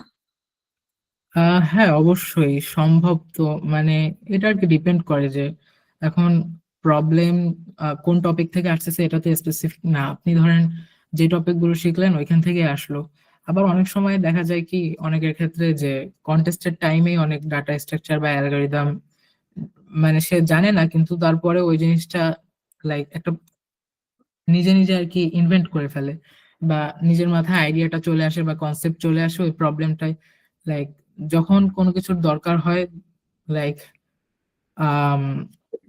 যখন দরকার হয় তখন আর কি মাথায় আইডিয়াটা চলে আসে অনেকের ক্ষেত্রে, সো ওইটার উপর ডিপেন্ড করেও সলভ করে ফেলতে পারে। আবার আপনি যেগুলো পারেন দেখা গেল শুধুমাত্র ওইগুলো থেকেই আসলো, অথবা এমন হলো যে কাট অফ মার্ক, যেটা ওই কাট অফ মার্কের মধ্যে আপনি চলে গেলেন যেগুলো পারেন ওইগুলো দিয়েই। সো এমন না যে ওইখানে যে যে টপিক আছে এগুলো সব পারলেই যে আপনি লাইক কোয়ালিফাই করবেন এমনও না, আবার সব না পারলেও যে কোয়ালিফাই করবেন না এমনও না। আর হচ্ছে যে কয়টা ক্যাটাগরি আছে সবগুলোর জন্য কি সেম প্রবলেম থাকবে, ক্যাটাগরি ওয়াইজ আলাদা আলাদা প্রবলেম থাকবে? মানে ম্যাথ অলিম্পিয়াডে যেরকম জুনিয়র, হায়ার সেকেন্ডারি, সেকেন্ডারি থাকে ওইরকম কিছু? হ্যাঁ। আচ্ছা, ইনফরমেটিক্স অলিম্পিয়াডে আসলে কোনো ক্যাটাগরি নাই, এখানে সবাই অ্যাকচুয়ালি একসাথেই কন্টেস্ট দেয়, মানে কোনো আলাদা আলাদা ক্যাটাগরি নাই, সবাই সেম প্রবলেম সেটে সেম স্ট্যান্ডিং। ভাইয়া কন্টেস্ট টাইমে নার্ভাস ফিল হয়, এটার জন্য কি করা যায়? কন্টেস্ট টাইমে নার্ভাস ফিল হওয়ার জন্য আমি যেটা করি, কন্টেস্ট টাইমে হাইড্রেটেড থাকার চেষ্টা করি, বেশি করে পানি খাই, অ্যান্ড ওয়াশরুমে যে লাইক মুখে একটু পানি টানি দিয়ে কতক্ষণ পর পর ফ্রেশ হয়ে আসি। সো বেশি বেশি ওয়াশরুমে যাওয়া উচিত, Um, ফ্রেশ kind of, হ্যাঁ। হ্যালো ভাইয়া। হ্যাঁ ভাই বলেন। আচ্ছা ভাইয়া, মানে আপনার যে কোডিং জার্নিটা একদম পুরা, মানে এর আগের বছরের ভিডিও থেকে এই বছরের ভিডিও, মানে এই পুরো জার্নিটাতে আপনার সেলফ প্র্যাকটিসে রেগুলার কত টাইম দিতেন বা কন্টেস্টে? এইটা অ্যাকচুয়ালি লাইক ঠিক না, এক এক সময় এক এক রকম। ফার্স্টে যখন স্টার্ট করছিলাম তখন হয়তো 2-3 ঘন্টা দিতাম, দেন ওর পরে আর কি আমার এসএসসি এক্সাম ছিল ওই টাইমে, তো রেগুলার প্র্যাকটিস করতাম না, অনেক গ্যাপ দিতাম। অ্যান্ড এরপরে আবার ক্যাম্প ছিল, ক্যাম্পের পরে একটু বেশি প্র্যাকটিস করতাম। সো এক এক সময় এক এক রকম করতাম, বাট আই থিঙ্ক অ্যাভারেজে 2-3 ঘন্টা করতাম। থ্যাঙ্কস ভাইয়া। ওয়েলকাম। ভাই, তো আমার হ্যাঁ দুইটা ভাই, কোশ্চেন ছিল। ফার্স্ট কোশ্চেন হচ্ছে যে আমি এর আগের বার যখন ভিডিও দিছিলাম, তো ন্যাশনাল রাউন্ডে আমার 3 ঘন্টার মতো পরে যে মাথা পুরো ব্ল্যাঙ্ক হয়ে যায়, নতুন কোনো আইডিয়া কিছু আসে না। তো এখানে কি করা যায় এই সময়? এই সময় আমার পার্সোনালি মনে হয় একটা ব্রেক নেওয়া উচিত। মানে কতক্ষণ, কিভাবে? 15 থেকে 20 মিনিট বা আধা ঘন্টা, মানে যতক্ষণ না আবার নিজের ফোকাসটা ঠিক হয় বা মাথা ব্যথা ইয়ে হয়। Like, আমি একবার একটা কন্টেস্ট দিছিলাম, ওইটা ইনফরমেটিক্স অলিম্পিয়াড ছিল না, বাট একটা কন্টেস্ট ছিল। এখানে হচ্ছে আমার অলমোস্ট কন্টেস্টের শুরুতেই মাথা ব্ল্যাঙ্ক হয়ে গেছিল। দেন আমি হচ্ছে 10-15 মিনিটের একটা ব্রেক নিছিলাম, দেন তারপর আমার মাথাটা আর কি ফ্রেশ হয়েছিল মোটামুটি। এন্ড ভাই লাস্ট কোশ্চেন হচ্ছে ওই ইয়ে, কোন একটা মেডেল পাওয়ার জন্য আর কি কি করা উচিত আমার? কোন একটা মেডেল পাওয়ার জন্য আপনার প্র্যাকটিস করা উচিত। ভাই মানে কোন কোন টপিক কি কি সেগুলো একটু বলো।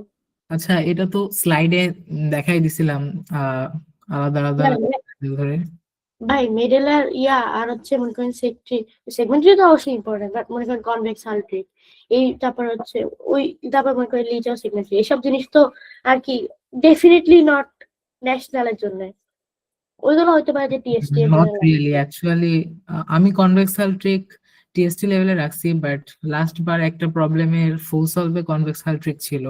হ্যাঁ হ্যাঁ সেটা জানি, ওটা ফেমাস 3 নাম্বার ছিল। বাট মানে মেডেল পাওয়ার জন্য তো ওটা অবশ্যই ডেফিনেটলি আবার লাগবে না। মানে কি লেভেলের প্রবলেম লাগতে পারে যে আপনি বলতে পারেন যে 1800 1900 এরকম? মেডেল পাওয়ার জন্য যদি লাইক 16 থেকে 1800 পর্যন্ত মোটামুটি কমফোর্টেবল হন কোড ফোর্সের এই রেটিং এর সাথে, then আশা করা যায় যে সিলভার বা ব্রোঞ্জ পাওয়ার হাই চান্স আছে। বাট অ্যাকচুয়ালি এটা আর কি ডিফাইন করা যায় না, কারণ কন্টেস্টের যে ফিল্ডটা এটা একদম ডিফারেন্ট। এটা মানে পুরোপুরি আনপ্রেডিক্টেবল, কোনোভাবেই প্রেডিক্ট করা যায় না। যদি আইসিপিসির স্ট্যান্ডিংও দেখেন, দেন দেখবেন অনেক ভালো ভালো টিম আছে যারা এবার আর কি ঢাকা রিজিওনালে অনেক পিছনে আছে।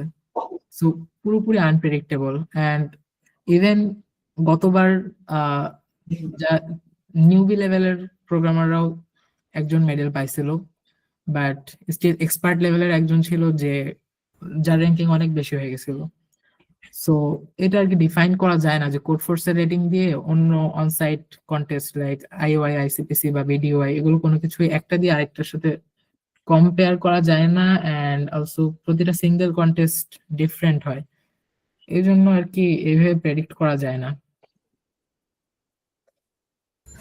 ওকে ভাই। ভাইয়া ভাইয়া, আপনি তো last year Delhi national camp সবকিছুতেই ছিলেন, তো আপনার এক্সপিরিয়েন্সটা কেমন ছিল?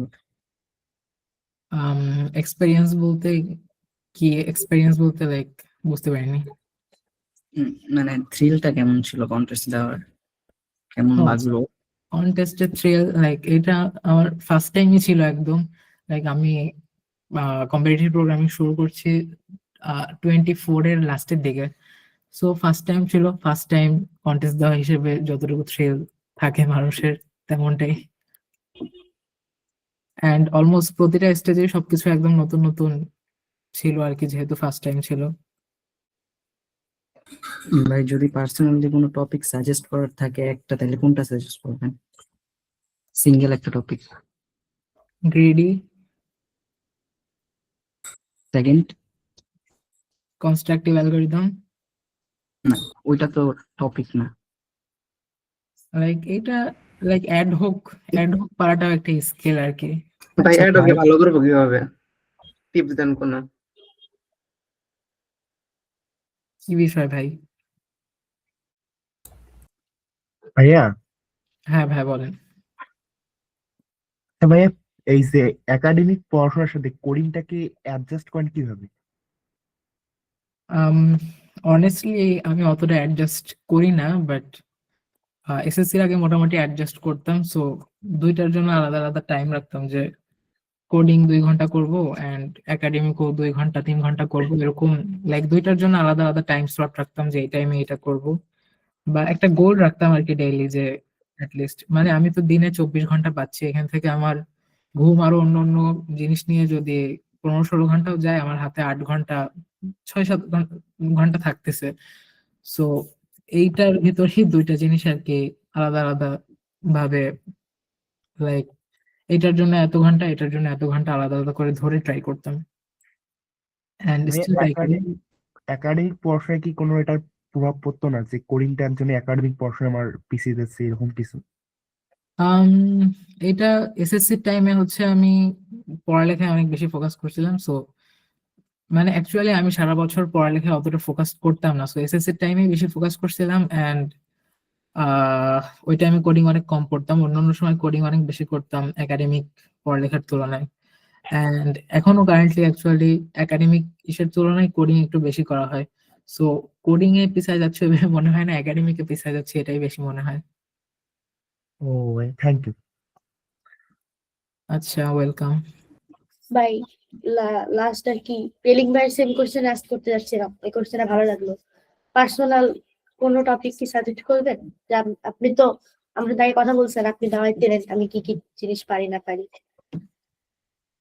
আম, এখন তো হঠাৎ করে মাথায় আসতেছে না, আপনি লাইক ইনবক্সে আস্ক করেন পরে। ওকে ভাই। ভাই আমার কোশ্চেনটাও কি পরে ইনবক্সে আস্ক করতে পারি? জি ভাই, পারেন। থ্যাংক ইউ ভাই। ভাই প্রিলিতে বা ন্যাশনালে গুগল টুগল করা যায়? প্রিলিতে করা যায়, বাট প্রিলিতে হচ্ছে আপনার স্ক্রিন রেকর্ড জমা দিতে হবে, স্ক্রিন রেকর্ড করতে হবে এন্ড ওইটা হচ্ছে গুগল ড্রাইভে আপলোড দিয়ে জমা দিতে হয়।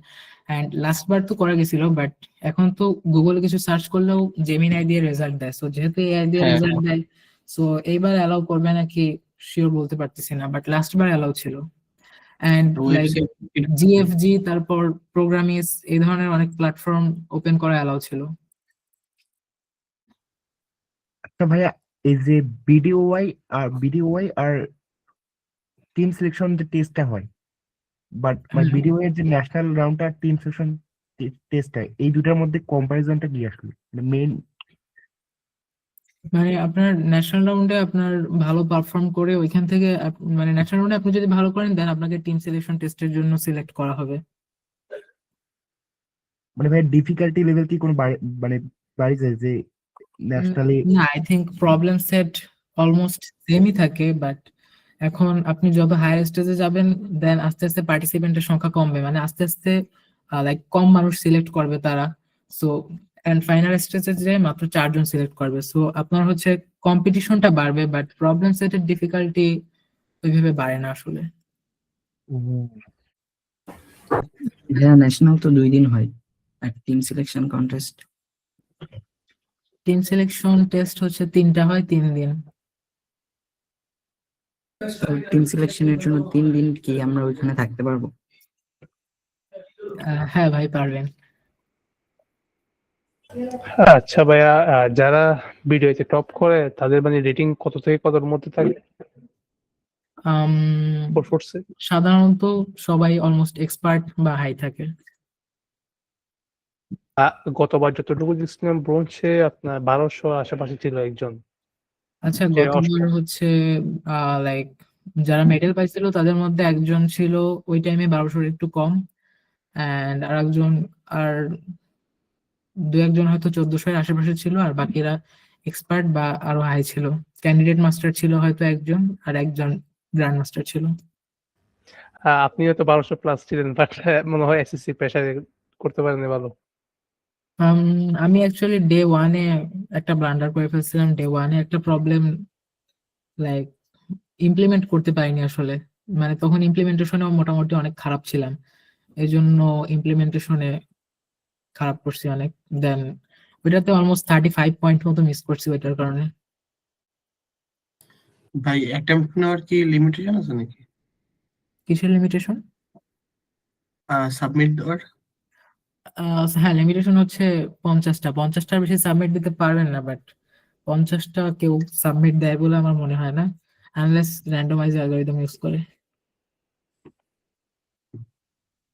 ঠিক আছে। আচ্ছা ভাইয়া, কন্টেস্ট কি কোড ফোর্সেসে হবে? না ভাই, কন্টেস্ট হচ্ছে আলাদা ডেডিকেটেড প্ল্যাটফর্ম আছে সিএমএস, ওইখানে হয়ে থাকে। মানে আইওআই বা বিডিওআই সবকিছু আলাদা ডেডিকেটেড সিএমএস এ হয়ে থাকে। আর কারো কোনো কোশ্চেন আছে? যদি করার থাকে আপনারা করেন, না হলে হচ্ছে আমরা আজকের সেশনটাই এই পর্যন্তই ক্লোজিং করব, এবং হচ্ছে যে ভাইয়া আমাদের যে গুগল এই যে স্লাইডটা ব্যবহার করছে বা ভাইয়া যে লিঙ্ক গুলার কথা বলছে, আই থিঙ্ক হচ্ছে আমরা গ্রুপে শেয়ার করে দিব। হ্যাঁ হ্যাঁ, হ্যাঁ, কোড বক্স ইউজ করা যাবে? এটা সাধারণত আগে থেকে বলে দেয় মেইলে, মেইল দেওয়া হয় যখন কনফার্মেশনের ন্যাশনাল রাউন্ডের, তখন হচ্ছে দিয়ে দেয় যে কোন কোন আইডি দিবে। সাধারণত VS Code, Sublime, Code Blocks মোটামুটি সবগুলোই থাকে। যেহেতু একটা ইউনিভার্সিটির ল্যাবে কন্টেস্ট হয়, তো সেহেতু ওরা যেহেতু এগুলো সবসময় ইউজ করে থাকে, তো এগুলো অলমোস্ট সবকিছুই থাকে। এন্ড প্রিলিমিনারি রাউন্ডে মোটামুটি সবকিছু ইউজ করা যায়, বাট কোড শেফের যে ভিজুয়ালাইজার আছে অনেকে ওইটা ইউজ করার ব্যাপারে আস্ক করে, ওইটা ইউজ করা যায় না। বাট অন্যান্য অনলাইন কম্পাইলার বা বিভিন্ন আইডি ইউজ করা যায়। আচ্ছা ভাইয়া, প্রিলিমিনারিতে এআই ইউজ করে তো অনেকেই সিলেক্ট হইতে পারে, ওইটার জন্য কোনো মেজারমেন্ট নেই?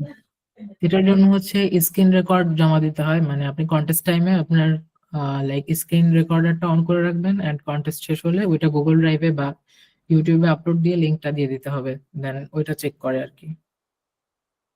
বাট এইবার কোনো চেঞ্জ আনে নাকি আমি শিওর জানি না। কোনো কারণে যদি রেকর্ডিং অফ হয়ে যায়, লাইক নেট চলে গেছিল আর কারেন্ট চলে গেছিল, তাহলে কি কিছু করা যায় না? তাহলে যদি লাইক সাসপেক্ট করে যে আপনি চিটার, দেন আপনার তো নিজেকে ডিফেন্ড করার কোনো ওয়ে নেই আর, এন্ড আপনাকে আর কি সাসপেন্ড করে দিতেই পারে। হ্যালো ভাইয়া, হ্যাঁ ভাই বলেন। ভাইয়া মানে ফার্স্ট কোড লেখার কিছু টিপস যদি দিতেন। ফাস্ট কোড লেখার বলতে টিপস হিসেবে যখন প্র্যাকটিস করবেন তখন একটু, মানে সবসময় না বাট মাঝে মাঝে কোড লেখার সময় স্টপ ওয়াচ ধরে প্র্যাকটিস করতে পারেন, দেন আস্তে আস্তে ইমপ্রুভ হবে। থ্যাংকস। ভাইয়া আমি আসলে ভিডিও 2026-এ প্রিলিমিনারিতে রেজিস্টার করছি, কিন্তু কোনো কনফার্মেশন মেইল আসেনি। কনফার্মেশন মেইল দেওয়া হয় না সাধারণত এত আগে। একটা লিস্ট, লাস্টবার হচ্ছে একটা লিস্ট দিয়ে দিছিল ফেসবুক পেজে কাদের কাদের রেজিস্ট্রেশন সাকসেসফুল হয়েছে, এন্ড তার আরো পরে মেইল দিছিল। ভাই ডেডলাইন তো শেষ, এখন যদি এত পরে মেইল দেয় তাহলে আমার নাম যদি না থাকে লিস্টে, আমি কি করতে পারি? আপনার কিছু করার নেই তাহলে? বা আচ্ছা আপনি আমরা দিয়ে আমরা এই risk- পর্যন্তই হচ্ছে যে করি, মানে আপনার শেষ করি কোশ্চেনটা। আপনাদের সময় আরো পরে এই নিয়ে ডিসকাস করা যাবে। আমাদের হোয়াটসঅ্যাপ গ্রুপ যেটা আছে ওটাই হচ্ছে যে আপনারা নক দিলেই হবে। Thank you everyone. সাজিদ ভাইকে হচ্ছে থ্যাংক ইউ। ভাই হচ্ছে এত সুন্দর একটা ধন্যবাদ সহজ কোডিংকে এরকম একটা লাইক সেশন আয়োজন করার জন্য। অ্যাজ বাংলাদেশে এরকম তেমন একটা হয় না।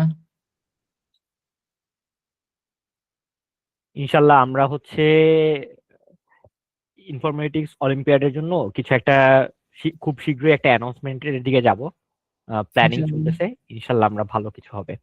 সবার জন্য বেস্ট অফ লাক, যারা যারা ছিলেন লাস্ট পর্যন্ত। আমরা ইনশাল্লাহ আরো কানেক্টেড থাকবো। Thank you everyone. আসসালামু আলাইকুম।